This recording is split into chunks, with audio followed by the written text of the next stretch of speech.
দেশের চলমান রাজনৈতিক পরিস্থিতি নিয়ে রোববার আরও কয়েকটি রাজনৈতিক দলের সঙ্গে বৈঠক করেছেন প্রধান উপদেষ্টা ডক্টর মোহাম্মদ ইউনূস।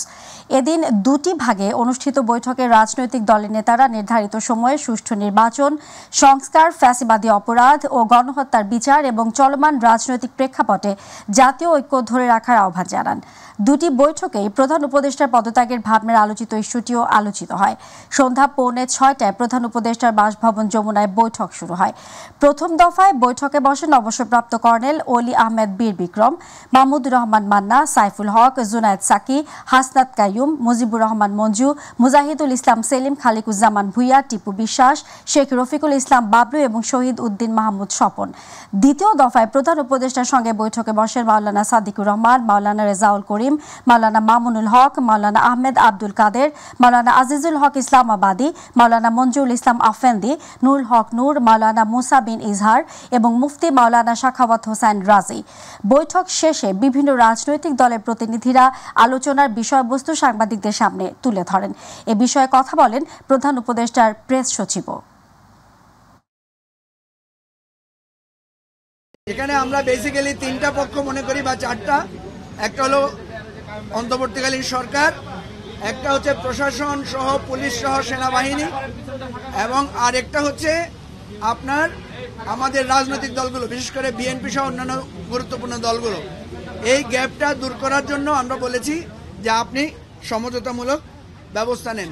সর্বশেষে ওনার কাছে আমাদের যে আবেদন ছিল যে আপনি এই দায়িত্ব যদি ছেড়ে দেন, আপনি যদি উপদেষ্টা পরিষদ যদি পদত্যাগ করে আমাদের দেশের জন্য কল্যাণ হতো, আমরা আপনাকে সেটাই বলতাম।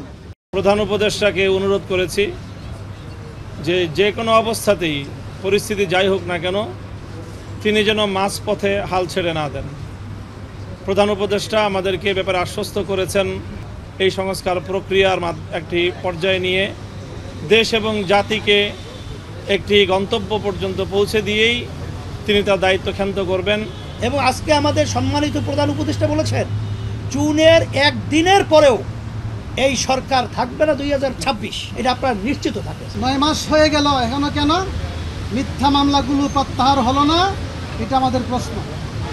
আমরা পরিষ্কার বলতে চাই, আগামী জুন মাসের ভিতরে সমস্ত মিথ্যা মামলা প্রত্যাহার করতে হবে। পলিসি ম্যাটার্স, করিডোর বন্ধ ইত্যাদি এইসব ব্যাপারে সিদ্ধান্ত নেওয়ার আগে রাজনৈতিক দলগুলোকে ডেকে কনভেনশন করে বোঝানোর চেষ্টা করেন যে কি ভালো কি মন্দ আছে। যারা বিরুদ্ধে বলেন তাদেরকে বলার সুযোগ দেন, তাহলে সিদ্ধান্ত গ্রহণ করবেন। দলের সাথে সংশ্লিষ্ট এনসিপির দুজন উপদেষ্টা তাদেরকে অপসারণ করা বা তাদেরকে বুঝিয়ে পদত্যাগের দিকে আপনার নিয়ে যাওয়া, এটা সরকারের জন্য একটা ভালো দিক হবে। এই পার্টিগুলো আসলেন, পার্টির যে লিডাররা তারা স্যারকে, প্রফেসর ইউনূসকে সমর্থন জানিয়েছেন, আর অ্যাট দ্য সেম টাইম তারা বলেছেন যে তারা আমাদের চিফ অ্যাডভাইজার এবং আমাদের যে ইন্টারিম গভর্নমেন্টের পাশে থাকবেন। এটা ছিল মূল মেসেজ। অন্তর্বর্তী সরকার প্রধান উপদেষ্টা ডক্টর মোহাম্মদ ইউনূসের সঙ্গে বৈঠক করেছেন প্রধান বিচারপতি ডক্টর সৈয়দ রেফাত আহমেদ। প্রধান বিচারপতি বিকেল 5টার দিকে প্রধান উপদেষ্টার বাসভবন যমুনায় প্রবেশ করেন।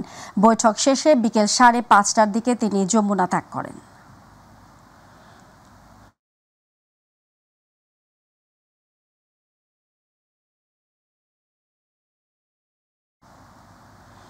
অন্তর্বর্তী সরকারের অধীনে আগামী ডিসেম্বরের মধ্যে সুন্দর নির্বাচনের প্রত্যাশার কথা জানিয়েছেন বিএনপির ভারপ্রাপ্ত চেয়ারম্যান তারেক রহমান।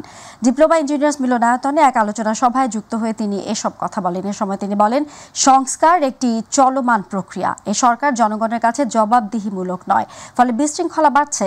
এ সময় এনবিআর নিয়ে সরকারের সিদ্ধান্তে সমালোচনা করেন তিনি। ইলিয়াস মাতবরের রিপোর্ট। বিকেলে ডিপ্লোমা ইঞ্জিনিয়ার্স মিলনায়তনে এনপিপির প্রতিষ্ঠাবার্ষিকী উপলক্ষে এক আলোচনা সভা অনুষ্ঠিত হয়। সভায় ভার্চুয়াল যুক্ত হন বিএনপির ভারপ্রাপ্ত চেয়ারম্যান তারেক রহমান। আমরা যেভাবে রক্ত দিয়েছি, আমরা যেভাবে জীবন দিয়ে আমাদের দাবি আদায় করেছি, আমরা সংস্কার, বিচার এবং নির্বাচনের দাবিও আমরা ইনশাআল্লাহ আদায় করব। বক্তব্যে অন্তর্বর্তী সরকারের অধীনেই আগামী ডিসেম্বরের মধ্যে একটি সুষ্ঠু নির্বাচনের প্রত্যাশার কথা জানিয়েছেন তারেক রহমান। রাষ্ট্রে স্বৈরাচার কিংবা ফ্যাসিবাদ রুখে দিতে সবচেয়ে বেশি প্রয়োজন জনগণের রাজনৈতিক ক্ষমতায়ন। জনগণের সরাসরি ভোটে নির্বাচিত প্রতিনিধিত্ব নিয়ে সংসদ সরকার গঠিত হলে অবশ্যই সেই সরকার জনগণের কাছে জবাবদিহি করতে বাধ্য। বিএনপির ভারপ্রাপ্ত চেয়ারম্যান বলেন, জনগণকে অন্ধকারে রেখে এবং রাজনীতিবিদদের বাদ দিয়ে কোনো পরিকল্পনা টেকসই হতে পারে না। সরকার যেহেতু জবাবদিহিমূলক নয়, সেহেতু নৈতিক কারণেই সরকারের সুনির্দিষ্ট পরিকল্পনা জনগণের সামনে স্পষ্ট থাকা প্রয়োজন। জনগণকে অন্ধকারে রেখে রাজনৈতিক দলকে বা দলগুলোকে অনিশ্চয়তায় রেখে শেষ পর্যন্ত কোনো পরিকল্পনায় কার্যকর এবং টেকসই হয় না, হবেও না। তারেক রহমান বলেন, গণতান্ত্রিক সরকার না থাকায় বিদেশি বিনিয়োগ থেমে গেছে, অস্থিতিশীলতা তৈরি হচ্ছে। এছাড়া বাজেটের আগে এনবিআর নিয়ে সরকারের সিদ্ধান্ত দুর্বিসন্ধিমূলক বলে উল্লেখ করেন তিনি। ইলিয়াস মাতবর, মাই টিভি, ঢাকা।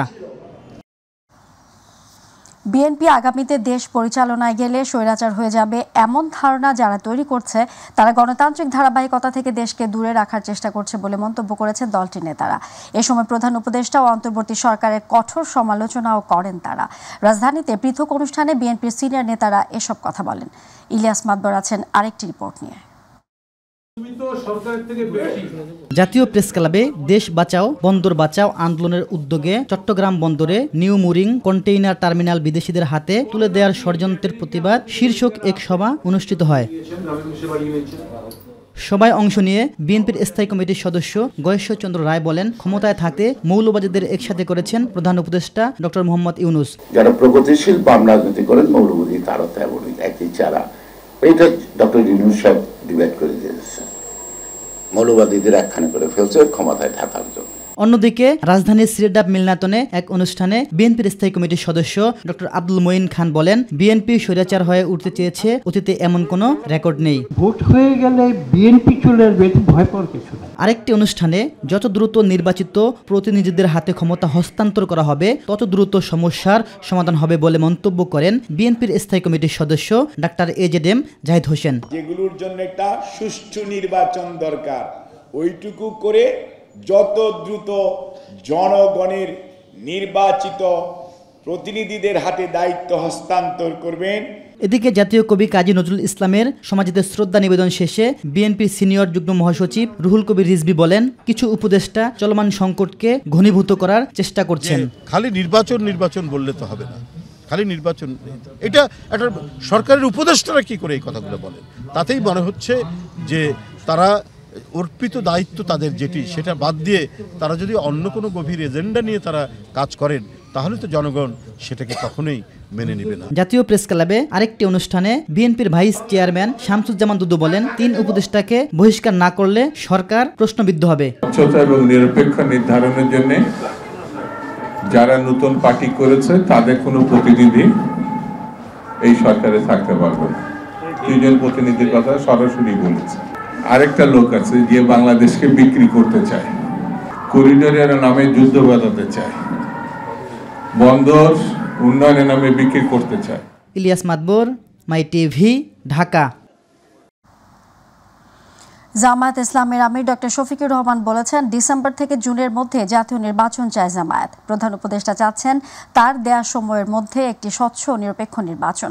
মেয়াদ বাড়ানো, করিডোর আর বন্দরের বিষয়ে জামায়াতের অবস্থানও নেতিবাচক। দুপুরে মৌলভীবাজারের কুলাউড়ায় চা শ্রমিকদের সাথে মতবিনিময় শেষে তিনি এই মন্তব্য করেন। তিনি আরও বলেন, প্রধান উপদেষ্টা নির্বাচনের বিষয়ে বলেছেন, এমন একটি নির্বাচন হবে যেটা ইতিহাস সৃষ্টি করবে। মানুষ হাসি মুখে ভোট দিবে, কেউ বলবে না তার ভোট আরেকজন দিয়ে দিয়েছে। আমরা বলেছি যে আপনি বলেছেন আপনি একজন মর্যাদাবান মানুষ, সম্মানিত মানুষ, আপনাকে আমরাই সবাই সমর্থন দিয়ে এই মহান দায়িত্ব আপনার উপরে দিয়েছে। আপনি বলেছেন এই বছরের ডিসেম্বর থেকে আগামী বছরের জুন এর ভিতরে আপনি নির্বাচন দিবেন। তিনি বলেছেন যে আমি আমার কথায় শক্ত আছি এবং সেই নির্বাচন আপনারা পাবেন। তবে আমি চাচ্ছি এমন একটা নির্বাচন যেটা ইতিহাস সৃষ্টি করবে এবং যেখানে প্রত্যেকটি মানুষ ভোট দিয়ে হাসি মুখে বের হবে, গিয়ে দেখবে না যে তার ভোট আরেকজন দিয়ে ফেলেছে, গিয়ে দেখবে না মাস্তানরা দখল করে আছে, গিয়ে দেখবে না কালো টাকা তাদের ভোট নিয়ে গেছে, এটা দেখবে না। সেই রকম একটা ভোট এবং আমরা বিশ্বাস করি এই সময়ের ভিতরে তিনি নির্বাচন দেবেন। আসন্ন জাতীয় নির্বাচনে ইসলামপন্থী দলগুলোর ঐক্য এখন সময়ের দাবি বলে উল্লেখ করেছেন জামায়াতে ইসলামের সহকারী সেক্রেটারি জেনারেল রফিকুল ইসলাম খান। রাজধানীর একটি মিলনায়তনে জাতীয় ওলামা মাশায়েখ আইম্মা পরিষদের এক মত বিনিময় সভায় যোগ দিয়ে তিনি একথা বলেন। এ সময় ইসলামী আন্দোলন বাংলাদেশ, খেলাফত মজলিস সহ বিভিন্ন ইসলামিক বক্তারা উপস্থিত ছিলেন। আফজাল হোসেনের রিপোর্ট। আসন্ন জাতীয় নির্বাচনে ইসলামপন্থীদের ঐক্য ভাবনা শীর্ষক মতবিনিময় সভায় উপস্থিত ছিলেন জামায়াতে ইসলামী, ইসলামী আন্দোলন, খেলাফতে মজলিস সহ বিভিন্ন ইসলামিক দলের নেতারা। উপস্থিত অতিথিরা আগামী নির্বাচনে ইসলামী দলগুলোর ঐক্যের গুরুত্ব নিয়ে খোলামেলা আলোচনা করেন।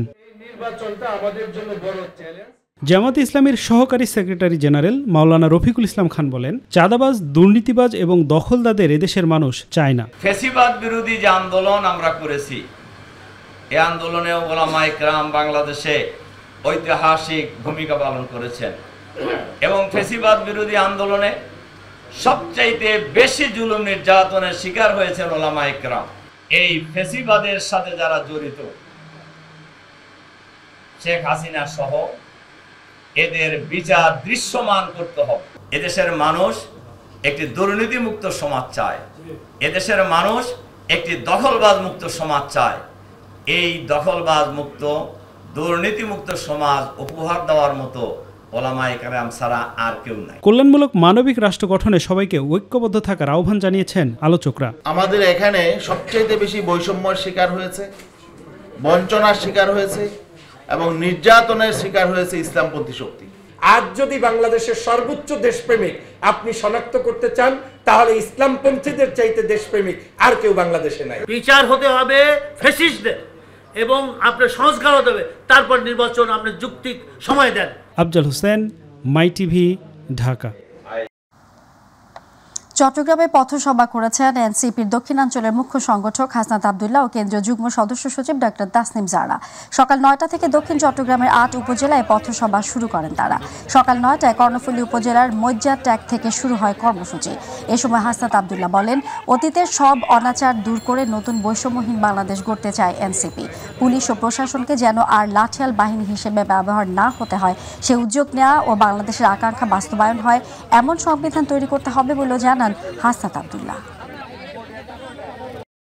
দুইজন উপদেষ্টা রয়েছে, তারা গণঅভ্যুত্থানের তারাও প্রতিনিধি হিসেবে সেখানে রয়েছে। সুতরাং এই বিষয়টিকে প্রাধান্য দিয়ে তাদের যেন সম্মানহানি না হয় এবং প্রতিনিয়ত যেভাবে তাদেরকে এনসিপির সাথে অ্যালাইন করা হচ্ছে, আমরা সেই বিষয়টি নিন্দা জানিয়েছি। ঐক্যমত্য গঠনে শুধু রাজনৈতিক দলের সাথে বৈঠক যথেষ্ট নয়, নাগরিক সমাজের অংশগ্রহণ ব্যতীত সংস্কার কার্যক্রমের অগ্রগতির সুযোগ নেই বলে মন্তব্য করেছেন ঐক্যমত্য কমিশনের সহসভাপতি আলী রিয়াজ। সকালে সুশীল সমাজের সাথে এক আলোচনা সভায় কথা বলেন তিনি বলেন, জাতীয় ঐক্যমত্য কমিশনের মেয়াদ প্রায় ৬ মাস। এ সময় ৩৩টি রাজনৈতিক দলের সাথে আলোচনা হয়েছে। সকল বিষয় ঐক্যমত্য হওয়া সম্ভব নয়, তবে কমিশনের লক্ষ্য জাতীয় সনদ প্রতিষ্ঠা করা। তিনি আরও বলেন, সংস্কারের অসীম সম্ভাবনা তৈরি হয়েছে। যেসব বিষয় ঐক্যমত্য হওয়া যায়নি সেসব বিষয়ও জানানো হবে। সেগুলোর কাছে আমাদের দায় আছে, আমাদের দায়িত্ব আছে, আমাদের প্রত্যেকের। সেই দায় এবং দায়িত্বের জায়গা থেকেই আমরা আশা করি যে সকলেই তাদের নিজস্ব জায়গা থেকে এই কাঠামোগত পরিবর্তনগুলো যতটা অর্জন করা সম্ভব সেই জন্য সক্রিয় থাকবেন। সেই আশার থেকেই আমাদের এই আলোচনা এবং আমরা আশা করি যে আপনাদের মতামতগুলো আমাদেরকে সাহায্য সহযোগিতা করবে। গত ৫ আগস্ট রাজধানীর চানখারপুলের শিক্ষার্থী আনা সহ ৬ জনকে হত্যার ঘটনা দায়ের করা মামলায় সাবেক ডিএমপি কমিশনার হাবিবুর রহমান সহ ৮ জনের বিরুদ্ধে ট্রাইব্যুনালে আনুষ্ঠানিক অভিযোগ দাখিল করেছে প্রসিকিউশন। এর মধ্য দিয়ে জুলাই আগস্ট গণহত্যার আনুষ্ঠানিক বিচার কাজ শুরু হলো। গত ২০ এপ্রিল এই মামলায় ৮ জনকে অভিযুক্ত করে একটি পূর্ণাঙ্গ তদন্ত প্রতিবেদন দাখিল করে ট্রাইব্যুনালের তদন্ত সংস্থা। সে প্রতিবেদন আজ ট্রাইব্যুনালে আনুষ্ঠানিকভাবে দাখিল করা হলো। মামলার এজাহারে বলা হয়, গত বছর ৫ আগস্ট চানখারপুল এলাকায় শিক্ষার্থীদের শান্তিপূর্ণ আন্দোলনে পুলিশ প্রাণঘাতী আগ্নেয়াস্ত্র ব্যবহার করে গুলি চালায়। এতে বহু হতাহতের ঘটনা ঘটে। রাষ্ট্রীয় বাহিনীর সদস্যরা এই অভিযানে সরাসরি অংশ নেন। এলাকায় ৬ জন তরুণকে খুব কাছ থেকে চাইনিজ রাইফেলের গুলির মাধ্যমে পুলিশ হত্যা করেছে। আজকে যাদের বিরুদ্ধে বিচারের আনুষ্ঠানিক যাত্রা শুরু হয়েছে তারা হচ্ছেন ঢাকা মহানগরীর ডিএমপির যে সাবেক পুলিশ কমিশনার হাবিবুর রহমান সহ পুলিশের বিভিন্ন পর্যায়ের কর্মকর্তা 8 জনের বিরুদ্ধে বিচার প্রক্রিয়া শুরু হয়েছে। শেখ হাসিনা বিভিন্ন ব্যক্তির সাথে কনভারসেশনের মাধ্যমে যে শক্তি প্রয়োগ লিথাল ওয়েপন ব্যবহার করে বিক্ষোভকারীদেরকে হত্যা করার যে নির্দেশ দিয়েছিলেন সেগুলো আমরা এখানে দাখিল করেছি, কিন্তু তাকে এই মামলাতে সরাসরি আসামি করা হয়নি, কারণ তার বিরুদ্ধে সেপারেটভাবে চার্জশিট দাখিল হয়েছে এবং সেখানে তার বিরুদ্ধে আলাদাভাবেই আনুষ্ঠানিক অভিযোগ অর্থাৎ ফরমাল চার্জ দাখিল করা হবে। কোরবানির পশুর লবণযুক্ত গরুর চামড়ার দাম প্রতি বর্গফুট ঢাকায় 60 থেকে 65 টাকা নির্ধারণ করেছে সরকার, আর ঢাকার বাইরে প্রতি বর্গফুট 55 থেকে 60 টাকা নির্ধারণ করা হয়েছে। দুপুরে সচিবালয়ে বাণিজ্য মন্ত্রণালয়ের সম্মেলন কক্ষে সংবাদ সম্মেলনে কথা জানান বাণিজ্য উপদেষ্টা শেখ বশিরউদ্দিন। এছাড়া প্রতি বর্গফুট চামড়ার দামের পাশাপাশি ছোট গরুর আয়তন হিসেবে সর্বনিম্ন দাম ঢাকায় 1350 টাকা নির্ধারণ করে দেওয়া হয়েছে বলেও জানান তিনি। আরও জানাচ্ছেন রাকিব হাসান। এবছর কুরবানির পশুর লবণযুক্ত গরুর চামড়ার দাম ঢাকায় প্রতি বর্গফুট 60 থেকে 65 টাকা নির্ধারণ করেছে সরকার, যা গত বছরের চেয়ে 5 টাকা বেশি। আর খাসির লবণযুক্ত চামড়ার দাম নির্ধারণ করা হয়েছে প্রতি বর্গফুট 22 থেকে 27 টাকা, যা গত বছরের চেয়ে 2 টাকা বেশি। দুপুরে সচিবালয়ে বাণিজ্য মন্ত্রণালয়ের সম্মেলন কক্ষে আয়োজিত সংবাদ সম্মেলনে এসব তথ্য জানান বাণিজ্য উপদেষ্টা শেখ বশিরউদ্দিন। খাসির ক্ষেত্রে আমরা যেটা বলেছি 22 থেকে 27 টাকা এবং বকরির ক্ষেত্রে আমরা বলেছি 20 থেকে 22 টাকা। আর গরুর চামড়ার ক্ষেত্রে আমরা বলেছি যে এটা কি 60 থেকে 65 টাকা, 60 থেকে 65 টাকা ঢাকায় এবং ঢাকার বাইরে 55 থেকে 60 টাকা। সবাইকে তড়িঘড়ি করে চামড়া বিক্রি না করে সংরক্ষণের আহ্বান জানিয়ে তিনি বলেন, এবছর প্রতি বর্গফুটের পাশাপাশি আয়তন হিসেবেও চামড়ার দাম নির্ধারণ করে দিয়েছে সরকার। পূর্ণ একটা চামড়ার দাম মিনিমাম 1350 টাকা ঢাকার ভিতরে এবং 1150 টাকা ঢাকার বাইরে, এবং এটা আমরা লবণযুক্ত চামড়ার ক্ষেত্রেই কথাটা বলছি। এর আগে সকালে স্বরাষ্ট্র উপদেষ্টার সভাপতিত্বে অনুষ্ঠিত হয় আসন্ন ঈদুল আজহা উপলক্ষে কুরবানি পশুর হাট ও কাঁচা চামড়ার সুষ্ঠু ব্যবস্থাপনা সংক্রান্ত সভা। সভা শেষে স্বরাষ্ট্র উপদেষ্টা লেফটেন্যান্ট জেনারেল জাহাঙ্গীর আলম চৌধুরী জানান, পশুর চামড়ার ন্যায্য মূল্য নির্ধারণে সরকার সর্বোচ্চ গুরুত্ব দিয়েছে। সবচেয়ে প্রথম হলো চামড়ার যেন ন্যায্য মূল্যটা পায়। আপনারা জানেন প্রতিবারই এই চামড়া নিয়ে একটা কিন্তু হয়, অনেক চামড়া নষ্ট হয় এবং জনগণ চামড়ার ন্যায্য মূল্য পায় না। এইটা যেন ন্যায্য মূল্য পায় এই জন্য একটা ব্যবস্থা নেওয়া হয়েছে। ঢাকার 2 সিটিতে এবার 20টি স্থায়ী ও অস্থায়ী পশুর হাট বসবে জানিয়ে উত্তর সিটির প্রশাসক মোহাম্মদ এজাজ জানান, ঈদের 3 দিনের মধ্যে সম্পূর্ণ বর্জ্য অপসারণের প্রস্তুতি নিয়েছে 2 সিটি কর্পোরেশন। আমরা 20টা হাট সবগুলোরই লোকেশন এরকমভাবে এবার সিলেক্ট করেছি যেগুলো হচ্ছে যে মহাসড়ক থেকে দূরে। মহাসড়ক থেকে দূরে হওয়ার কারণে দুটো কাজ আমরা মাথায় রেখেছি। একটি হচ্ছে যেন যানজট না হয়, এটি একটি বড় বিষয়, আর দ্বিতীয় হচ্ছে অবৈধ কোনো হাট আমরা এবার অ্যালাউ করব না। 2টি সিটি কর্পোরেশনই বর্জ্য ব্যবস্থাপনা উইদিন দ্য হাটের বাহিরে ঈদের সময় ঈদের 3 দিন আমরা আলাদা স্পেশাল টিম গঠন করেছি। রাকিব হাসান, মাই টিভি, ঢাকা। জাতীয় কবি কাজী নজরুল ইসলামের লেখনী থেকে শিক্ষা নিয়ে শান্তির সপক্ষে অহিংস নীতি অবলম্বন করা জরুরি বলে মন্তব্য করেছেন বিভিন্ন রাজনৈতিক সংগঠনের নেতারা। তারা জানান, দেশকে সামনের দিকে এগিয়ে নিতে কবি নজরুলের সংগ্রামী জীবন আদর্শ নতুন প্রজন্মের মাঝে ছড়িয়ে দিতে হবে। জাতীয় কবির 126তম জন্মবার্ষিকীতে ঢাকা বিশ্ববিদ্যালয় কেন্দ্রীয় মসজিদ সংলগ্ন কবির সমাধিতে ফুল দিয়ে শ্রদ্ধা জানিয়ে তারা এসব কথা বলেন। জাহিদ আহমেদ বাবুর রিপোর্ট। মসজিদেরি পাশে আমায়। বাঙালির প্রাত্যহিক জীবনে কবি নজরুলকে ভুলে থাকা অসম্ভব, তা তিনি পরিষ্কার বুঝিয়ে গেছেন তার কবিতায় ও গানে। তাই তো তিনি ছিলেন বাঙালি মনীষীর তুঙ্গীয় নিদর্শন। কালজয়ী মহান এ কবি ব্রিটিশ বিরোধী আন্দোলন থেকে শুরু করে 71-এর মুক্তি সংগ্রাম, সর্বশেষ 24-এর অভ্যুত্থানেও বাঙালি জাতিকে উদ্বুদ্ধ করেছেন সংগ্রামী চেতনায়।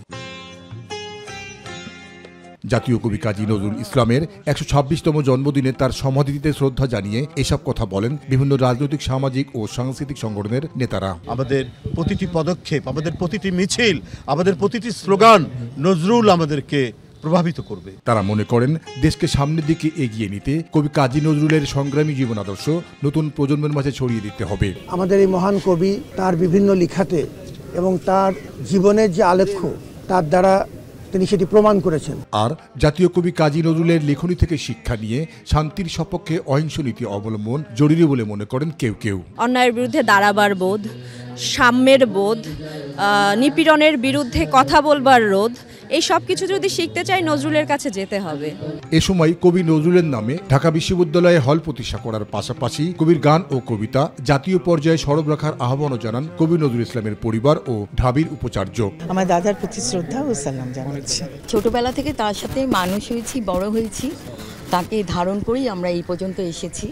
আমাদের জাতীয় কবির স্মৃতিতে এবং তার অবদানের স্বীকৃতি স্বরূপ একটি হল নামকরণের ব্যাপারটি আমরা খুব আন্তরিকভাবে এটি বিবেচনায় রেখেছি। কবি নজরুলের কবিতায় বিদ্রোহী দৃষ্টিভঙ্গির কারণেই তাকে আখ্যায়িত করা হয়েছে বিদ্রোহী কবি নামে। আর কতকাল থাকবি অমন মুখোশধারীর দল, যার মূল বিষয়বস্তু ছিল মানুষের উপর মানুষের অত্যাচার, সামাজিক অনাচার এবং শোষণের বিরুদ্ধে সোচ্চার প্রতিবাদ। দূরে চলে যাব তবু।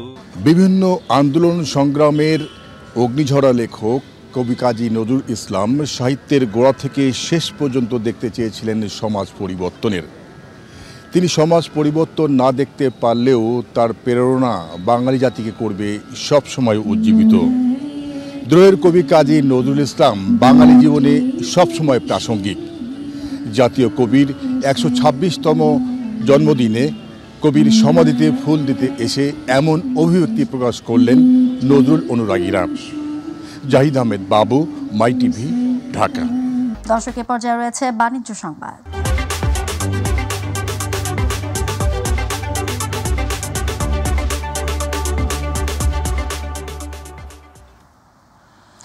আস্থা, উদ্ভাবন ও নিরবচ্ছিন্ন সেবার ৩০ বছর পূর্তি উদযাপন করল সাউথ ইস্ট ব্যাংক পিএলসি।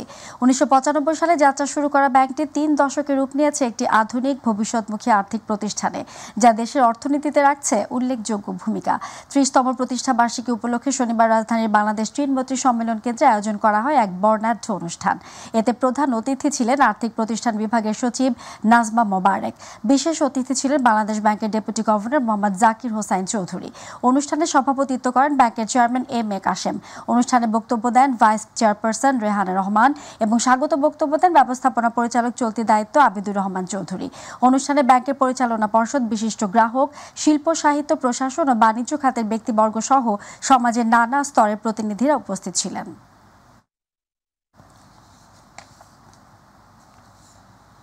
জানাবো প্রবাস সংবাদ।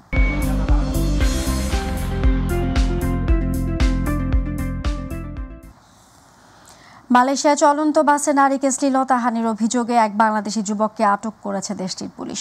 প্রতিনিধি আশরাফুল মামুন জানান, মালাক্কা রাজ্যের সেন্ট্রাল এক্সপ্রেস বাসে ঘটনাটি ঘটে। ভুক্তভোগী নারী তার মোবাইলে ঘটনাটি ভিডিও করে রাখেন। পরে ভিডিওটি সামাজিক যোগাযোগ মাধ্যমে ভাইরাল হলে স্থানীয় নাগরিকদের পাশাপাশি বাংলাদেশি নাগরিকদের মধ্যেও ক্ষোভের সৃষ্টি হয়। ভুক্তভোগী নারী ওই বাসে অভিযুক্তর পাশের আসনে বসেছিলেন। তখন ওই বাংলাদেশি যুবক মেয়েটির শরীরের স্পর্শকাতর স্থানে স্পর্শ করছিল। বাসটি নির্দিষ্ট গন্তব্যে পৌঁছালে ভুক্তভোগী নারীর বাবা অভিযুক্ত বাংলাদেশীর সঙ্গে বিতর্কে জড়ান। এ ঘটনায় ভুক্তভোগী পুলিশের কাছে অভিযোগ দিলে পুলিশ বিষয়টি তদন্ত শুরু করে। পরে অভিযুক্তকে যুবককে আটক করে।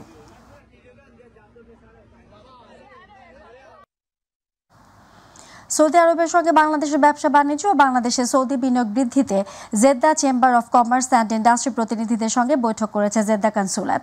প্রতিনিধি এম সাইফুল ইসলাম জানান, কনসাল জেনারেল মিয়ামো মাইনুল কবিরের সঙ্গে Jeddah chamber of commerce and industry প্রতিনিধিদের সঙ্গে এই বৈঠক অনুষ্ঠিত হয়।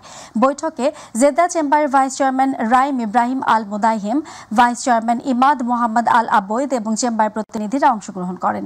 বাংলাদেশের পক্ষে কমার্শিয়াল কাউন্সিলর সৈয়দা নাহিদা হাবিবা বৈঠকে অংশগ্রহণ করেন। বৈঠকে দুই দেশের মধ্যে বাণিজ্যিক সম্পর্ক উন্নয়ন ও বাংলাদেশে সৌদি বিনিয়োগ বৃদ্ধির বিষয়ে আলোকপাত করা হয়। এছাড়াও উভয় দেশের মধ্যে ব্যবসা বাণিজ্যের খাত ভিত্তিক সম্ভাবনা ও সম্প্রসারণ এবং দুই দেশের চেম্বার অফ কমার্স সমূহের মধ্যে যোগাযোগ বৃদ্ধির প্রক্রিয়া নিয়ে আলোচনা হয়।